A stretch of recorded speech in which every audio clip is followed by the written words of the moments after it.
Send data. Just waiting to go live on the Red app. Multi-streaming. All right, there we go. We're live on the Red app. Let's go. Okay. All right, it's 9:17. All right. Yeah, why not? Let's look at the bookmarks. Okay, so Tom Aspinall wasn't a fan of Dana White's comments after his fight against Cyril Gahn. All right, man. Let's see what Tom Aspinall has to say. I mean, he had Tom bloodied up, and Tom didn't want to continue in the fight. So, who gives a? What do you think about Dana White saying Tom didn't continue, and then also, who gives a to eye pokes? Well, listen, I didn't continue. I'll tell you why I didn't continue. Because I'm not a dummy. Like, I'm not going to go out there and fight one of the best strikers in the world if I can't see. With double vision? With any eye. As an MMA fighter, look, things are going to happen in the fight that compromise you. Go back and watch my fight with Arlovsky. The end of the first round, he punched me right in the eyeball. Final 20 seconds of the first round. Oh! Big right from Arlovsky. For the rest of that fight, I couldn't see him out that eye. That's fine. If you get punched or kicked in the eye, that's fine. If you get double eye poked in both eyes and you've got no vision because of a foul, why should I carry on so some dummy can look and say, oh yeah, Tom just got knocked out? Because I ain't going to fight if I can't see anything because of a foul. If it's a little illegal move, we have to fight through it. That's what we do as fighters. But when it's a foul, why am I going to put my health at risk when I can't see at all? So, yeah, I just find it absolutely insane that people are getting pissed off at Tom Aspinall, the guy who got poked in the eye in the fight, but no one's criticizing Cyril Gahn for keeping his hands in Tom Aspinall's face, and poking Tom Aspinall. Why is no one criticizing Cyril Gahn for that? For just not... I don't understand how people are just pissed off at Tom Aspinall, but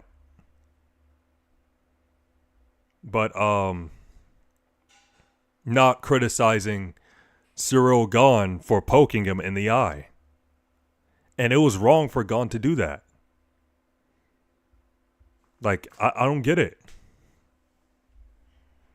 And obviously, I'm pretty sure Gahn didn't mean to do it. He didn't mean to poke him in the eye, but still, y'all don't think that Gahn should probably get some criticism too, or at least get more criticism than Tom Aspinall? I just find that insane. It's probably John Jones fans that are getting mad at Tom Aspinall for not continuing, for not fighting after getting poked in the eye. you're not too happy then on what the president of the organisation is saying towards it? Well, what do you think? Tom didn't want to continue in the fight. So, look, we all know who is at fault here. What the are you talking about, huh? Yeah, Dana White saying that he's just mad. He's just mad that the fight didn't continue, which is understandable. But come on now, just you can't blame Tom for that. All right, so Michael Chandler believes that the fight with Conor McGregor will finally happen in June 2026 at the White House. I've seen a lot of you guys asking me why I didn't call out Conor last night. Of course I'm not going to call out Conor at a wrestling match, okay? I've done it enough. The fight's already happening. You know I'm fighting. You know I want to fight him. You know he wants to fight me. He's brought in guys to his training camp to mimic my style. So that fight has already been called out, been signed, sealed, and delivered since June of 2024. He's going to make good on his promise, on his word, on the ink on the contract here in June of 26. So it made sense. I'll fight Conor in June, South Lawn, White House. God bless. See you at the top. All right, man. Man, this dude's been calling out Conor for at least 2 years. At least 2 years. And you know what? Honestly, I hope he finally gets the fight. I hope he gets the fight. Because Mike just wasted like 2 years. He wasted his time just waiting on Conor McGregor when he could have fought other contenders. And he did fight, obviously he did fight other lightweight contenders, and he fought Patty, and we all know what happened. But yeah, glad that he's finally getting the fight at some point. All right.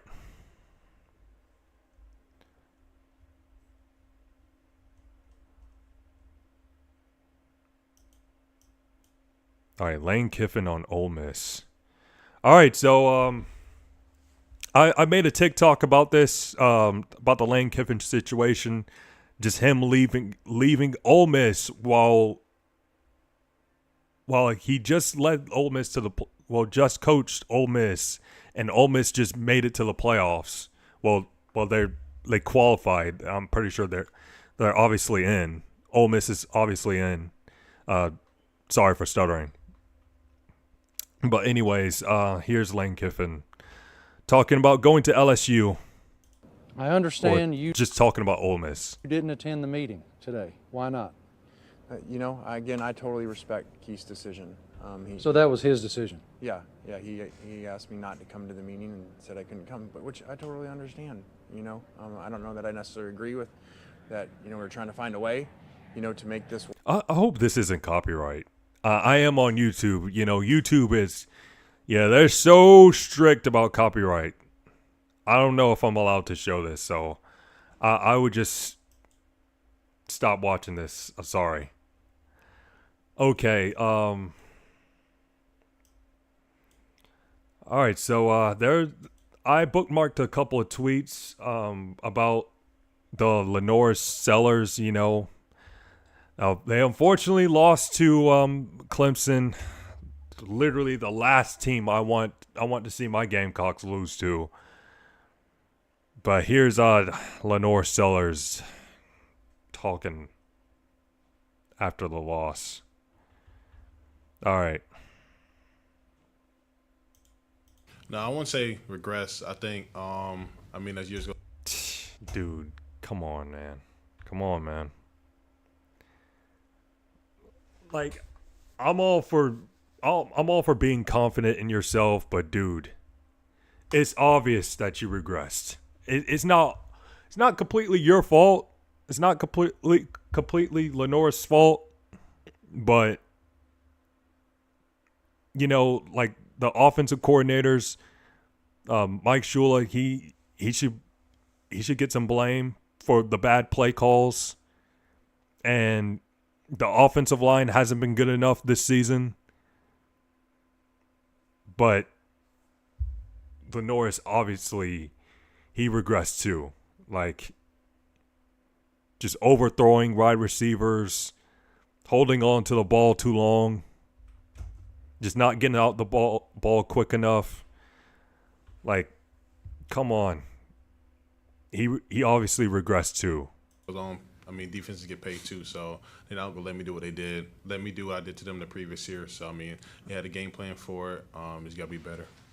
Yeah, certainly. I don't think any of us played our best this season, David. When you finish with the record we just finished with, we had a lot of guys that did some really, really good things this season, and a lot of plays and moments that we need to be better at, and that's all of us. Me, every coach and staff member in here, and every player. But again, we're gonna get it right, and disappointing way to finish a disappointing season, to say the least. But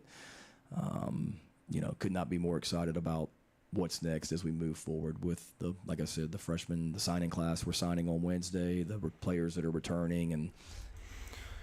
Oh, man. All right, here's another one. LaNorris on if he'll return to South Carolina next year. Yeah, that's great. When the decisions come to me. Man, bro's just laughing. After losing to our biggest rival, or our rival, Clemson. Just laughing. Okay. Yeah, it looks like Lenoris might leave. He might leave. He might go to Miami or some other college, like either Miami or Oklahoma.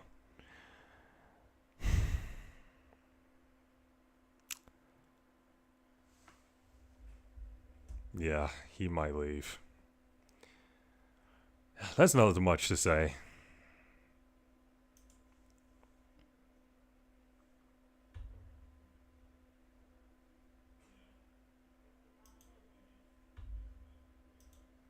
All right, so Josh Giddey got a fan thrown out the game after the fan allegedly made a PDF joke towards him.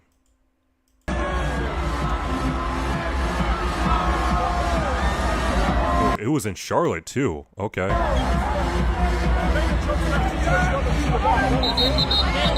Oh, he said, "Oh, you making jokes about something you don't know about." Yeah, that got on his nerves. That triggered him, obviously. Yeah, he definitely got rage baited.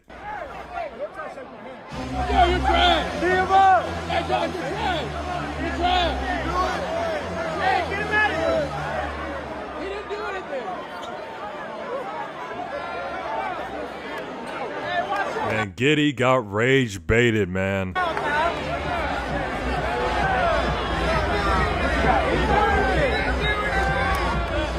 Wow, they kicking him out too. He didn't do anything.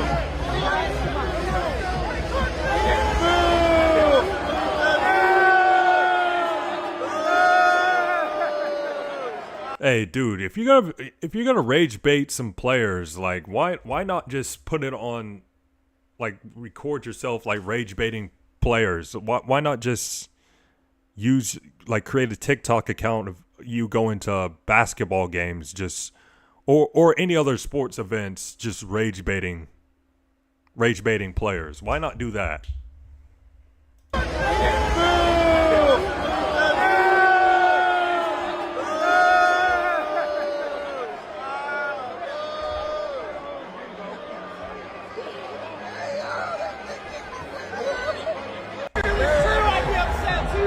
You gonna cry about it or what?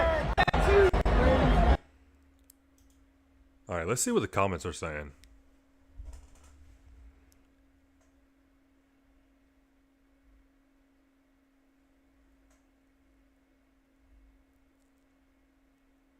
You better hope they don't make the playoffs. That's all you'll hear. Grown man got shook by a joke.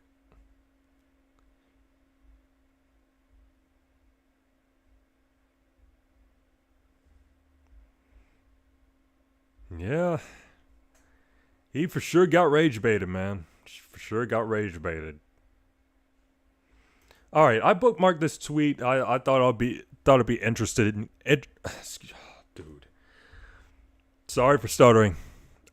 I bookmarked this tweet because I thought this clip would be interesting to watch. The Chiefs have by far the best fans in the NFL. Every game at Arrowhead Stadium, the building is literally shaking. Kansas City fans are built different. All right, man, let's see.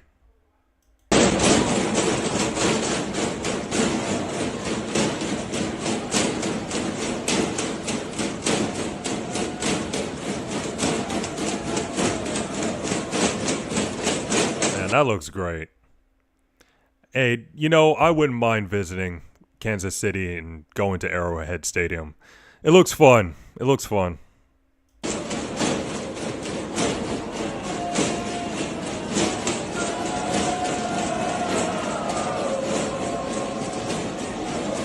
I mean, this season so far, they haven't had the best season, but they've won. They've been so successful the past couple of years.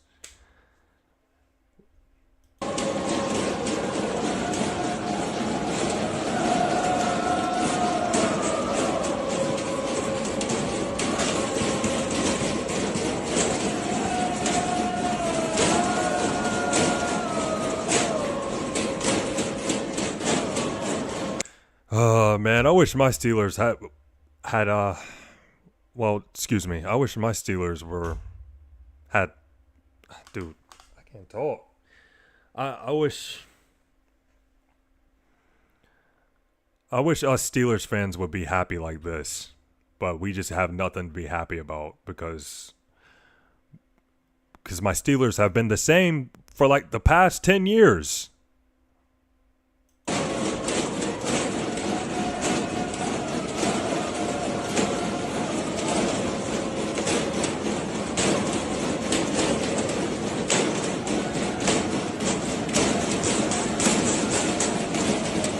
Must be nice, man. Must be nice. Cheering for a successful team. Must be nice.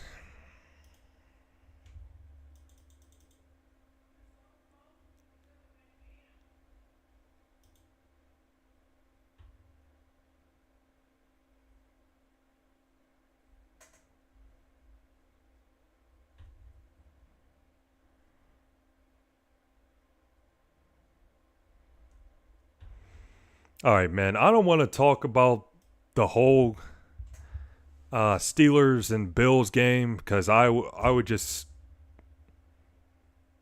dude. I think I'll stutter a lot and then just probably lose it. Well, just kidding. But seriously, I won't talk about it a whole lot. I might make a TikTok about the game. Maybe not. We'll see. But anyways, Steelers great Cam Hayward says Josh Allen is dirty. All right, here's a clip of Cam Hayward accusing Josh Allen of being a dirty player.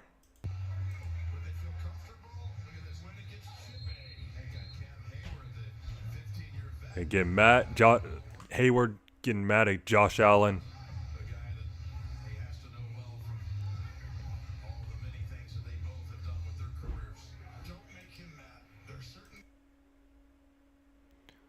All right, here's what Cam Hayward said. You and Josh Allen, I've seen a little bit of frustration early on. Can you talk about it or? Being kneed in my stomach. Kneed in your stomach? What do you mean kneed in his stomach? I wouldn't expect Josh Allen to do something like that. And then, just drawing back and forth, and then, ticked off the entire game because as a quarterback they're protected, but I'm not. It just pisses me off. You saying he need you or yes, someone else? That's exactly what I'm saying. And he's still pissed off about it. I mean, cross the line throughout the game, or was it that one incident? That was that one incident. Was that on purpose by him? You think? Yes. He even said after. And he said it was on purpose too. I had to do something to get you off of me. Get him off of me? That's what he said? How do you put into words the frustration, the emotions that you feel individually and that this locker room feels at this point after another loss? Individually, I'm just concerned about this team. But Josh Allen just knees him in the stomach.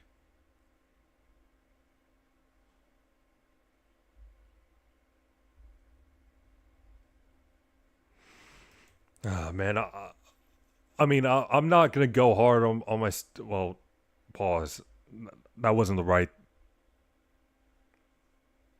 thing to say. But I'm not gonna be like extremely mad, on Twitch because I want to react to other videos. I'm not gonna talk about the Steelers. Like it's the Steelers. That's who they are. They just lose to they're just inconsistent, lose to bad teams and lose to good teams and sometimes beat good teams. Just I don't know, just inconsistent. Just inconsistent. Yeah, they're just inconsistent. Nothing much to say. All right. All right.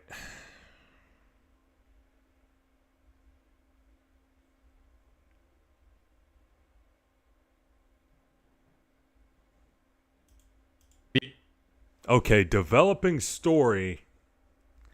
Dylan Raiola is leaving Nebraska. All right, man, let's see. If you haven't seen the reports, let me show it to you right here. This is coming from 24/7 Sports.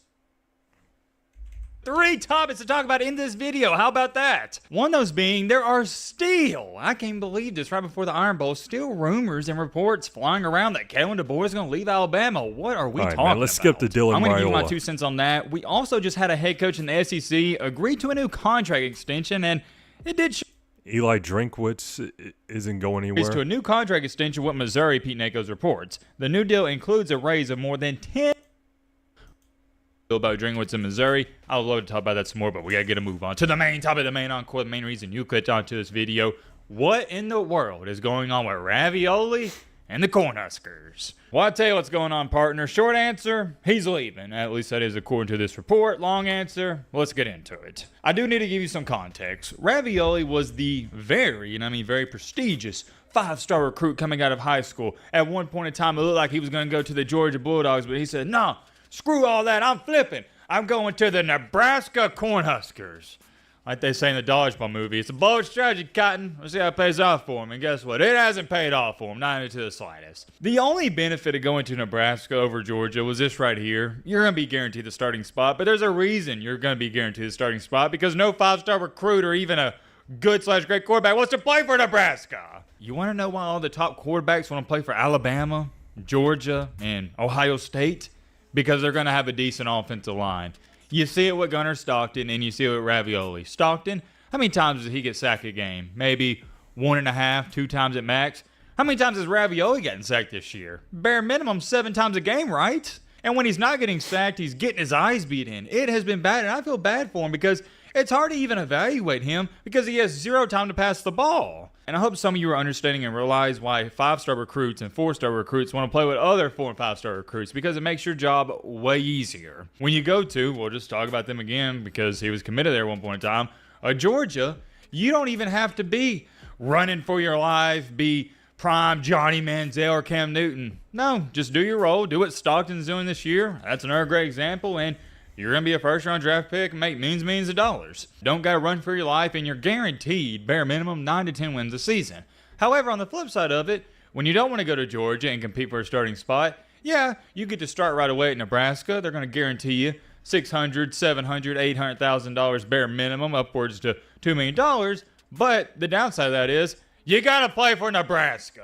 Nebraska is not that good. They are mediocre at best. The offensive line has been abysmal this year because they don't get top offensive lineman recruits. And also, you're not going to have many weapons at your arsenal. And I know what happened here. I know why Dylan Ravioli wanted to go to Nebraska, because he's got a big ego. I've been there before as a former athlete. He feels like, hey, I don't care if we don't got a great offensive line. I don't care if we got great running backs, great wide receivers. I can make up for it. I'm that good. And I don't fault him or blame him for thinking that way. But reality, it's not like it is starting to set in. It has set in. After getting hit on every single play this year almost, he's like, ugh.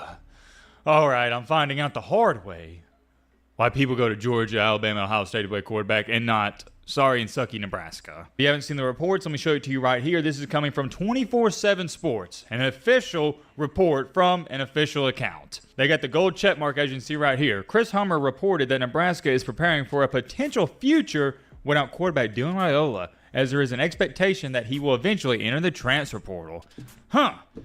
Interesting. What do y'all think about that? Read it and weep, man. Read it and weep. I'm not too shocked to see this because it's something that happened, what was this, about 1 to 2 weeks ago? Like I told you in the intro, I've been paying attention to this closely. You know why I saw this coming? Because roughly... because his brother decommitted from Nebraska. 7 to 8 days ago, the breaking news came out that Dylan Raiola's brother, yes, he has a brother that goes by the name of Dayton Raiola. He decommitted from Nebraska. So you see where all this is going. The writing's on the wall at this point. It's looking like Ravioli's going to leave. And maybe he stays, but at this point in time, if I had to give you my best educated guess, I'd be really shocked. He's obviously not too pleased with how the season has gone. Nebraska's not that good of a football team. The offensive line is terrible. You're not going to fix it in 1 year or 365 days. Brother decommits. Yeah, I mean, come on. You don't got to be a rocket scientist to put 2 and 2 together. That Ravioli's probably on his way out. Here's my question to y'all. If you want to play devil's advocate, and let's say you're a diehard Nebraska fan, you're like, no, Matt, Dylan, he's not leaving. There's no way Ravioli's going to leave us. Okay, that's fine. But here's my question to you.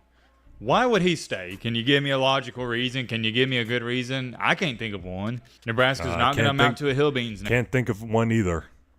No reason to stay at Nebraska. No reason.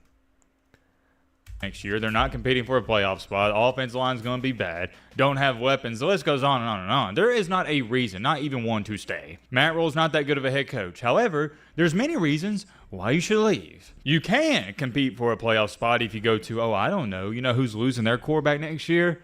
Indiana. Yeah, that's right. The Kurt Zanettis, the Hoosiers. Heck, man, why not go to Indiana, play for a way better team, way better offensive line, have way better wide receivers, and a way better head coach, way better everything. If I was in his position, I haven't got to think about it longer than 5 seconds. I'm out. I'm leaving. But to be fair, I wouldn't have went to Nebraska in the first place, so I don't know what's going on through his head or his mind. That's all I got for you guys. I don't want to make this a super long video. It is Thanksgiving. Hopefully you guys are spending it with family, having a good day. All right, so Dylan Raiola, if he wants to be like Pat Mahomes, next season he has to transfer to Texas Tech. He has to do it. If he wants to be like Patrick Mahomes, he has to go to Texas Tech. Like I don't see why not. Texas Tech, they're a playoff team. Who's their quarterback right now? Who's their quarterback? Now, what's his name? And is he a senior or not? Texas Tech quarterback, 2025. Will Hamid and Benron Morton. Yeah, Morton, he's 23 years old, man. He's the same age as me. And got to be a senior. Yeah, he has to be definitely a senior. Definitely a senior. Yeah, why not? Why not go to Texas Tech? Makes sense. If he wants to be like Patrick Mahomes, he would go to Texas Tech. If he doesn't want to be like Patrick Mahomes, he can go to Indiana. Or he could go to LSU with their new quarterback, new coach, Lane Kiffin. Kiffin, he may get like either Trinidad Chambliss if Trinidad gets one more year of eligibility, or Austin Simmons, but LSU would be a good option, or possibly, I don't know, like any other SEC school. You know, I'm an SEC guy, so I love seeing the best college football players or good college football players go to the SEC, go to an SEC school. That's just me.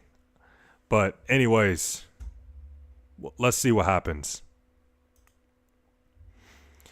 All right.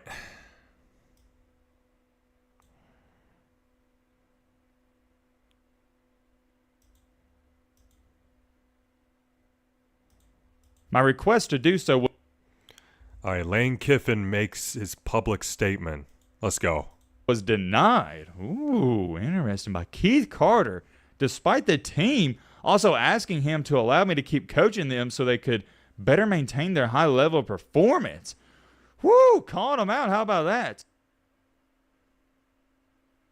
Ladies and gentlemen, boys and girls, hope all of you having a great Sunday. Hope all of you having a great weekend. Hope all of you had a great Thanksgiving break. If not, hope this video can make it a little bit better. And man, oh man, I got to give you some context and perspective on the behind the scenes. The MBG Sweatshop is in full force. It has been kicked into overdrive, and we've been working overtime. To say it's been a wild past 24 hours in my life would be severely understating it. And I'm not the type of guy to get up here and tell you how hard I'm working or anything, but I just want to give y'all some context because it's important to the channel. For starters, we was up late last night doing the reaction video and just talking about the Iron Bowl and whatnot. That didn't end till around 11, 12 a.m. and I didn't even get those videos uploaded until roughly 2 or 3 a.m. As soon as I got done with those videos, I was on the phone texting my sources back and forth trying to figure out what was going to happen and what's going on with this Lane Kiffin situation. Next thing you know, it's 8 to 9 a.m. Gotta throw this out there. Major, and I mean major shout out to our very reliable sources on the channel, Pete Nakos and Breck McMurphy. If you've been watching the channel, you know who these guys are, and if you don't know who they are, go shoot them a follow on Twitter. They are the best at what they do. To make a long story short though, we posted a video at 5:30 a.m. this morning breaking the big time breaking news that Lane Kiffin was going to be going to LSU. There were so many reports flying around leading up to this weekend saying, oh yeah, Lane Kiffin, he's going to leave this day. I know where he's going to go. But notice, we didn't talk about it. Why? Because there wasn't any validity to it. And I'm not going to act like I don't understand why people are just throwing out these false reports and saying, oh, they know where Kiffin's going to go. Because they want clout, they want attention, they want views, they want clicks, and they're up and coming in the media industry. I get it. Now, do I agree with it? Absolutely not, because I pride myself on this channel having high integrity, high morals. And what do I say? I don't want to be the first to report on the news. I don't care about that. It would be great. I want to be the best to report on the news. So I hope some of you noticed, didn't even really report on Lane Kiffin going potentially to LSU until this morning. Reasoning for that is because I'm going to divert back to this. I have a select few sources I trust and believe, and until they give me the green light, I'm not saying a word about it. Want to start out the video by saying that. Now fast forward in time to give you an even better time frame. After we posted that video at 5:30 a.m., I was back on the phone trying to figure out all the details. I'm like, okay, well, what time exactly is this news going to break? Who's going to be the new head coach at Ole Miss? I mean, there's so many different variables to it. Fast forward time into around roughly 8 to 9 a.m., my body, I mean, I still haven't slept at this point. It just couldn't function anymore. I had to take a brief, and I mean a brief nap. Man, come on, dude, don't work too hard, man. I was only asleep for a couple hours. Woke up to the Auburn news. We just covered that. If you're interested in the Alex Golesh stuff, him leaving USF, going to the Auburn Tigers, check out the recent video. And now, as when I'm speaking and making this video, it has been made officially official. Although, like I said, we broke the news several hours ago. Lane Kiffin, he's leaving. And he has released a public statement. I haven't seen it. You're going to get my live reaction to it. I don't know how y'all feel about it. Let me know in the comment section. But all in all, this is just a sad situation because I know Lane Kiffin, he can be polarizing. Some people love him. Some people don't like him. Ole Miss fans, you're going to say he's a snake. I get it, yada, yada, yada, this, that, and yeah, I mean, I totally understand Ole Miss fans saying stuff like that, you know, calling Lane Kiffin a snake, you know, just...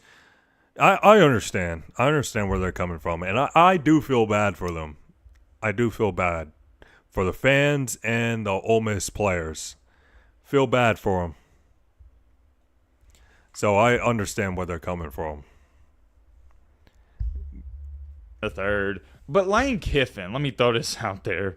He did not want to leave Ole Miss in the midst of a playoff run. He wanted to finish out this season.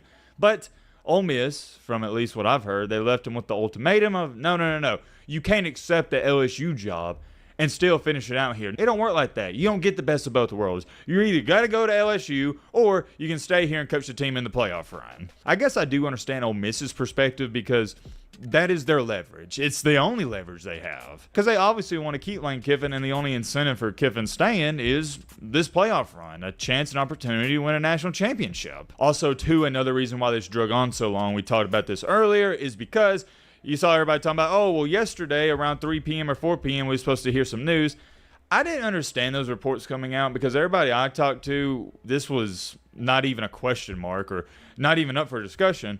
Lane Kiffin wasn't going to come out with an announcement or a decision until after the Iron Bowl because y'all do understand Friday night after Texas A&M upset Texas, that now meant that if Alabama lost to Auburn after Texas A&M upset Texas, I think you meant Texas upset Texas A&M. But anyways. That now meant that if Alabama lost to Auburn, and there was a good possibility of that happening, Ole Miss would go to the SEC Championship, and that would change everything. So I'm really confused as to why ESPN was acting like Kiffin was going to make a decision yesterday, because like I just said, He wasn't going to make a decision until after the Iron Bowl. But here we go. Here's what the Kiffinator had to say. After a lot of prayer and time spent with family, I made the difficult decision to accept the head coaching position at LSU. I was hoping to complete a historic 6-season run with this year's team by leading Ole Miss through the playoffs, capitalizing on the team's incredible success and their commitment to finish strong and invest in everything into a playoff run with guardrails in place to protect the program in any areas of concern. My request to do so was denied. Ooh, interesting. What? Keith Carter, despite the team also asking him to allow me to keep coaching them so they could better maintain their high level of performance. Woo, calling them out. How Ooh, about that's tough. That's tough.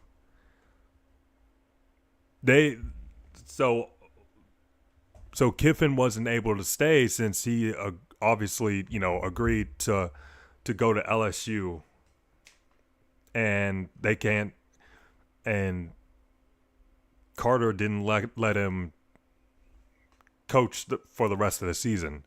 Okay, that's interesting. that?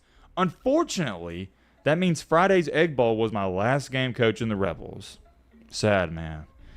Very sad. That's While tough, I'm looking man. forward to a new That's start tough. with a unique opportunity at LSU. I will forever cherish the incredible 6 years I spent at Ole Miss and will be rooting hard for the team to complete their mission and bring a championship to Oxford. Lane Kiffin. I'm saddened by all this. It's just a sad situation. I don't care what any of you say. Kiffin did not want to abandon this year's team. If you want to say he wanted to leave Ole Miss, I'm with you on that. He wanted to go to LSU. It's a better opportunity. It is. Long-term wise. You're going to have more resources, more NIL money. At least on paper, it's a better opportunity. I'm not going to say it's going to work out better, but you get the point I'm trying to get across.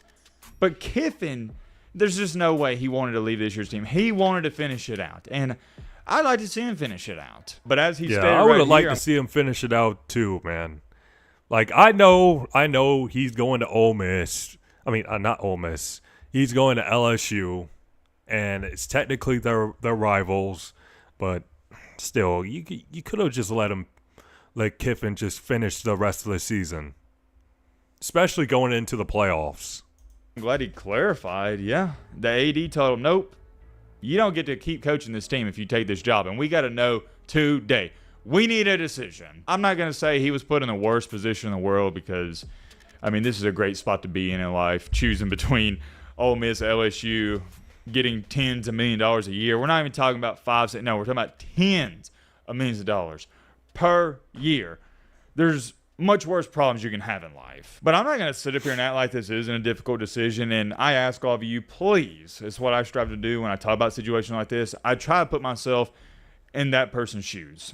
Think about you being Lane Kiffin for just a second. Try to put yourself in Kiffin's shoes. At LSU, you'd be getting more money. It's going to be way easier to recruit. Speaking of recruiting, they're going to be giving him $25 million per year in NIL money to spend on recruiting. I don't care what any of you say. That's a big selling point. In the modern era of college football, if you want to compete for a national championship, you got to have NIL money. You have got to. If not, you're going to get left behind. To me, this was Lane Kiffin looking at the next, not just couple of years, but the next 10, the next 15 years. Because Ole Miss, sure, they would have competed for a championship this year. However, the next few years, probably not so much. You don't have the money to spend like an LSU, like an Ohio State, like a Texas Tech. Teams like that. I don't want to sit up here and say this was a fluky season or a one-off season for Ole Miss, but I think Lane Kiffin, he gets it. At LSU, you can routinely, consistently, year in and year out, compete for a national championship. At Ole Miss, you can't do that. And if some of you disagree with it, I just don't understand how you can, because if Lane Kiffin thought he could compete for a championship every single year at Ole Miss, he would stay at Ole Miss. That's where people are having a problem with this. You can't just look at this year's team and what he's leaving behind this year. You got to look at the next 5 to 10 years. Lane Kiffin's looking at the bigger picture. And if you got to ask me, what is a better job? It's not even close. It is LSU. You're going to have more and better everything. Better resources, more money. It's going to be easier to recruit. The list goes on and on and on and on. Let me clarify, because don't twist my words. I'm not saying this is the right move by Lane Kiffin. I'm not saying this is a great move. I don't think there was a right or wrong decision, whether he would have stayed at Ole Miss or left to go to LSU. What I'm doing right now is I am telling you why I, Matt B. Great, understand why he left Ole Miss. That's all I'm saying. Will this work out at LSU? Don't know, because, well, he hasn't coached a single game yet. But I think a good rebuttal to that would be this right here. Why wouldn't it work out? If you can win at Ole Miss, you can most certainly win at LSU. The only thing I've stated whenever we've talked about this Lane Kiffin situation, leading up until this day, the past couple of weeks and whatnot, is I didn't think he needed to leave Ole Miss. Because we see it with Kurt Cinetti at Indiana. You're seeing it with Clark Lee at Vanderbilt. Two great examples. In the big 2025 and moving forward in 2026, 2027, and so on, you can compete for championships, or you can compete for, not championships, let me go back on that, my apologies. You can compete for a playoff spot. You can build your own, what have I said, empire at an Indiana, at a Vanderbilt, at an Ole Miss with the transfer portal in NIL. It is doable. Whereas 10 years ago, if you wanted to build an empire, you had to take the LSU job. You had to leave Indiana to go, to Texas. You had to leave to go elsewhere. But now it's just way different, and it's good for the sport. More fair. Yeah, I mean, dude, at this point, as long as you have some NIL money or if you're a good recruiter, like, dude, you can build a championship team with any team, pretty much. I know it's an obvious thing to say, but it's literally true. It's literally true. You can make a playoff team out of any team, if you understand what I'm saying. Like look at Indiana, look at Vanderbilt. Up until last week, I'm on the record stating time after time after time, I don't think Lane Kiffin's leaving Ole Miss. Why would you? Like we just discussed, you can build your own empire there. It can't get much better at LSU. You made the playoff. It doesn't get any better than that. However, last week, the 90 million report came out. That changed everything for me. Changed my perspective and opinion. 90 million is just absurd, man. Absurd amount of money. Literally generational wealth. Like your kids will be good.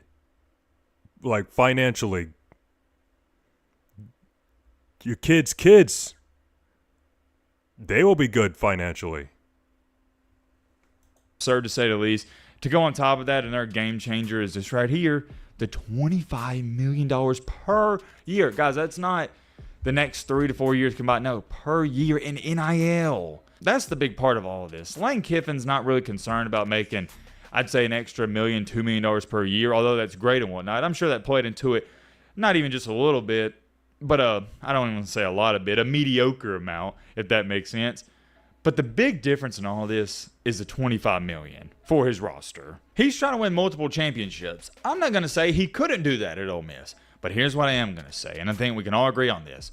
With $25 million per year spent on your roster, it's going to be a little bit easier to do at LSU. There's so much more to this we're going to unpack probably tonight in the upcoming days, so make sure you're subscribed to the channel, got your notifications on and whatnot. I can guarantee you this. We're going to be talking about this at least 2 times a day until the next, until the game's on Saturday, probably. It's one of the biggest topics in college football, at least when it comes to coaching, since I'd say Nick Saban retired. I'd say it's almost bigger in the aspect of drama because there's just way more to this. When Nick Saban retired, there's not any drama. There's nobody mad. It's like, oh, yeah, well, he's getting kind of old, and it was relatively a smooth process. Alabama got a new head coach within, 7 or 8 days, and that being Kalen DeBoer. But with this, there's so many moving parts. What's Ole Miss going to do from this point on? I haven't even got into that. What are the players going to do? You got signing day coming up. It is a hot mess, which is great for you guys, and it's great for the channel. It gives us content to make, and it gives you content to watch. Let me know your thoughts down below. But that's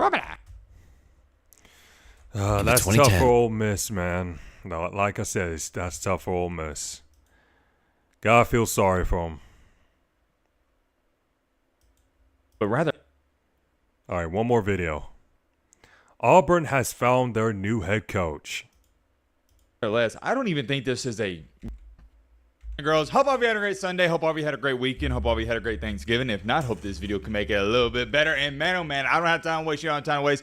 This has been by far, we've been doing this a long time on the channel, 10 years on YouTube, the craziest weekend when it comes to news, drama, and college football I've ever been a part of and witnessed. there's so much going on and so much we need to talk about. Even me, myself, the guy who's making the videos, I get overwhelmed just thinking about it. For starters, you got some really good teams fighting for those last couple of playoff spots that aren't going to make it in, and they're going to be pissed off. On top of that, you had Alabama last night at about 10 p.m. beating Auburn in one of the craziest Iron Bowls you're ever going to see. And meanwhile, the Alabama and Auburn game was going on. You got everybody and their mama wondering what Lane Kiffin's going to do, because allegedly and apparently he was supposed to announce it yesterday around 3 p.m., but that never happened. I knew after Texas A&M loss he wasn't going to announce a decision until after the Iron Bowl. Why is that relevant? Because if Alabama were to lose the Iron Bowl, that means Ole Miss would have went to the SEC Championship, and that changes everything, and it did change everything. Since the Iron Bowl was closed, Kiffin had to delay it, which also meant your boy Maddie had to delay everything he was doing. Before I go any farther, I got to throw in this disclaimer. Trust me, I see everything going on in the college football world, and I am a little late to this news as far as it being uploaded, but I am working as hard and as fast as I can. I was working on and editing so this is the one. Let's get a little bit closer, but this morning or afternoon, depending where you live, what time zone you're in, Auburn is hiring USF's head coach, Alex Golesh. This is my raw and immediate reaction. At first glance, you're like, Oh, look, Alex Golesh. Is this really a great hire? Well, you have to take some things into consideration. Auburn is a bad job. I'm going to explain that in just a second because I know Auburn fans are like, what? Matty boy, we're a top 15, top 20 job. Yes, but it's still a bad job, if that makes sense. I'm going to explain it. But before I get into all that, I like Alex Golesh. I do. Remember, he gave Nick Saban some fits and troubles a couple years ago. I think he did a great job at USF.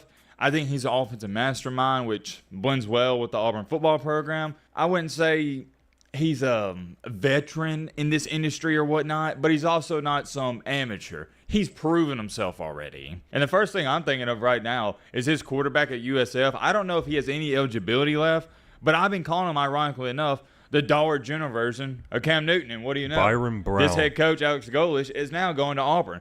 So if he can bring him over in the transfer portal, whew, you better watch out. Ooh. That would be interesting. Byron Brown is a name to remember. That guy's dangerous. Now, he's not a good passer of the football, but he's hard to get down on the ground. Let me explain, though, why I said Auburn's a bad job. The reason you didn't see Kiffin really interested, or James Franklin, or who's some other guys, Jeff Brom, Eli Drinkwitz, anybody in the industry that's well-established at this point, or quote-unquote well-established, whatever that means for you, the reason you didn't see anybody sniffing this Auburn job. Who's the other one? Oh, yeah, John Summerall. He told Auburn no. He said, nope, not interested. It's looking like he's going to go to Florida. That's a different video for a different day. The reason nobody was interested in this Auburn job is because it's bad in the aspect of, look at who you have to play. This is just who you have to play every single year. Alabama and Georgia, the two premier brands. Nobody wants to do that. It's not anything to do with Auburn. It's who you got to play. And outside of playing them every year, you got to recruit against them. You are in between Athens, Georgia, Tuscaloosa, Alabama, and you got to recruit against them. That is tough, man. That's got to be hard, dude. That's got to be hard to recruit players in Alabama. Like, you got to compete against Alabama, the Crimson Tide. The biggest, the greatest football program ever. Got to compete against them to get decent recruits. Or, well, not decent, but just good recruits. Florida, LSU, it's just not good. As far as it goes for jobs, absolutely, this is a top 15, top 10 job in the country, no doubt about it. In my mind, the bright side of all this is Golesh is going to have the resources to revive this Auburn football program. It's just going to be difficult. And another thing that I think turns a lot of head coaches away from it is the expectations there. The fans expect you to be winning. And I'm not saying it's unreasonable. Oh, what a catch from Traylon Burks. Oh my goodness. I got the Commanders and Broncos game on my TV. Sorry for looking up, but dude, what a catch from Traylon Burks. Yeah, it was a one-handed grab. From the fans. And good for him, because he's been having a rough rough couple of years in the league, and he went to Washington. Well, he's playing for Washington Commanders right now, and just made a spectacular catch. Yeah, man, good for him. But there is a disconnect. They're expecting you to now, I'd say, compete when it comes to the playoff spot. Like, you got to be in consideration. You got to be winning bare minimum 8 to 9 games a year. I don't know if some of you have looked at Auburn's schedule, but I said it heading into the season. If you can win 6 to 7 games, that's going to be a heck of a year. What they want to win in 5 this year. So, yeah. 6 to 7 wins. I don't know what their schedule looks like next year. It's actually decent in the SEC. And it's not because Auburn's a bad football team. I think if you put Auburn in the ACC, they're going 10-2 every single year. They're going 9-3. It's more so of, it's just you're playing the Georgias. I got to divert back to this. When you are playing routinely 6 ranked matchups per year, it's hard to even win 8 or 9 games. It is. I was talking to one of my buddies, ironically enough, yesterday about this. Auburn doesn't even have any smoke going on when it comes to their head coaching job. You hear Florida talking about all these guys. You hear LSU talking about Kiffin, all these programs. Virginia Tech, they hired James Franklin. But we weren't hearing anything about who Auburn was going after. It's because none of the coaches were interested in them. And I was getting kind of worried because none of the heavy hitters were left. Sonetti, he signed his extension at Indiana. Eli Drinkowitz, some people thought he may go to Auburn. He signed his extension. All these coaches were signing extensions, and it's like, well, dang, Auburn's going to have to hire some chum bucket employee, aren't they? But no, they got Alex Golesh. And if you got to ask me, chum bucket employee is crazy. I got to clap it up. This is a heck of a hire. If I had a grade on a scale of 1 to 10, I'm giving them a 9. I think it's a win-win for both parties. I think Alex Golesh fits this Auburn football program. And what Auburn really needs is an offensive-minded head coach. They need to put some points on the board. I'm not going to throw Golesh in that offensive mastermind category because I want to see him do it at the SEC level. And, well, I guess we'll see what happens next year, right? I got to bring this up, too. I'm thinking about it. Auburn has lost to Alabama how many times? I didn't lost count. Has it been 6 straight years? They want a guy who can beat Alabama, who can close the deal, because Auburn's been close the past 3 times in Jordan-Hare Stadium. Well, ironically enough, guess who's had some success against Alabama with far less talent? The guy you're looking at right here, Golesh. There was a lot of Auburn fans that thought DJ Durkin was going to get promoted. And all the Auburn players, they love Durkin. They thought he may get this head coaching job, but I never saw it just due to the track history. And, Hugh Freeze has a whole shady past, and so does Durkin. I just didn't think Auburn, the boosters, they were going to go down that route again. And it's nothing against Durkin. I just didn't see it happening, and it didn't. But the Auburn players, they wanted it to. But rather less, I don't even think this is a good hire. No.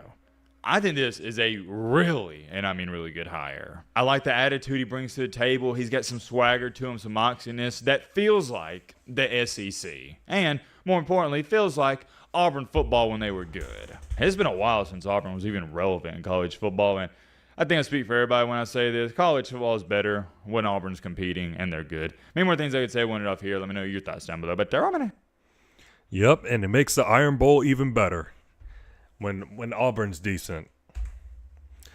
All right. Fortunately, I ran out of time. I know I did nothing. I reacted to nothing but sports content or sports videos. But it won't be like that tomorrow if I have time. Sorry, it won't be like that tomorrow if I have time.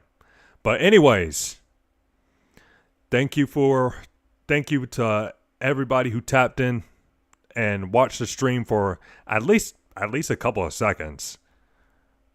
But anyways, have a good night.